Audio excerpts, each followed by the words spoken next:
is becoming irrelevant because of the changes taking place. New York City, a couple years ago, you would have paid $350,000 to $400,000 for a cab medallion, for the ability to own and drive a taxi cab. And a lot of cabbies saved up, and that was their that was their ownership. Today, they're worth less than $150,000 and dropping. Why? Uber, Lyft. Practices have all but not destroyed the cab industry, but certainly disintermediated a lot of cab drivers. And so when you think about all the businesses out there, look at what Amazon has done to bookstores. Look at what Amazon and Spotify and a lot of the others have done to traditional music stores. The world is really changing, and it's not, and it is never going to go back. And we can blame a lot of this, if not all of it, on technology. So look at those innovators that are out there. And where that will lead you is to a very important place, and that is what's next. What is next? Anytime you can get 1 week, 1 month ahead of your competitors, you're in a great place. Anytime you can see a little bit of the future and say, wow, if customers really love doing this here, how would they like doing it in my store? And how can I mimic that? What we're also seeing is a whole new definition of competition based on that thing of horizontality. That competition isn't just another tile store. Competition is not who you think it is. And this is the big 800-pound gorilla that is taking down a lot of businesses. Amazon. And Amazon is moving into, just as Walmart did, Amazon is moving into all different kinds of categories. As you know now, you can buy a faucet on Amazon and click a button and have somebody come and install it for a flat price. So they're doing now installation of a lot of home products. How long do you think it's going to be before tile and carpeting is added to that ability? It's not going to be very long at all. Amazon really does want to dominate in just about every category, and now service is becoming a big component of what they're trying to dominate. You realize that, and I don't have to tell you this, that 1 out of every 5 of your customers are coming into your businesses already having done their homework. They've already done their research before buying in the store, 1 out of 5. And that's growing.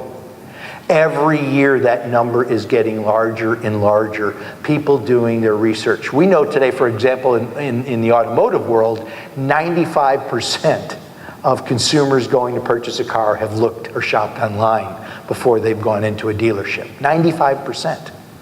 And so dealerships are facing a very different customer today. And this is happening in home improvement. It's happening everywhere. Now, Gartner is a very famous internet and technology research company. They are predicting that next year, 2017, is what they call the tipping point, at which point more than 50% of e-commerce will come from mobile devices. We don't really believe that. We are really predicting probably 18 or 19, in other words, another 2 years probably before we reach that tipping point. But the reality is the tipping point is coming.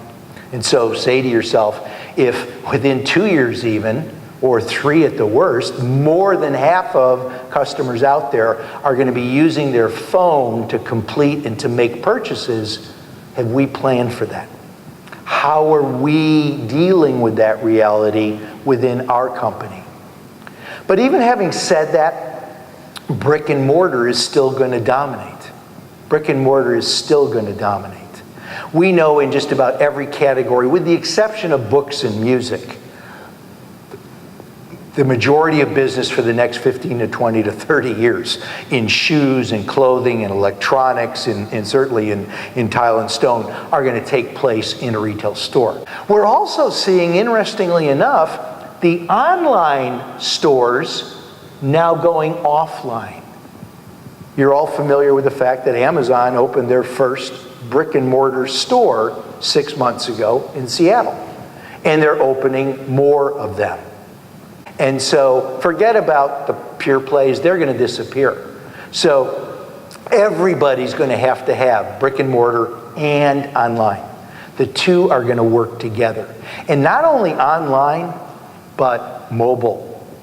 In fact, is going to happen is we're going to bypass most of the chip cards anyway, because Apple Pay and other technologies, Google Pay, through your phone, near field communication is the way that most payment is going to take place. And so we just have to have the ability as businesses to be able to take any kind of payment that our customer wants. So if our customer wants to pay us via Apple Pay, via Google, via whatever, we should be able to take that. And the good news is that there are processors today that accept all forms of payment. So it's a pretty simple thing to do. The ability to sell off of Pinterest, Tinder, all of the social platforms now have buy buttons on them.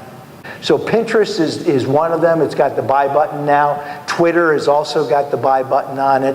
And again, if you're sending out information, valuable information to your clients on a regular basis, it's a great way to do it.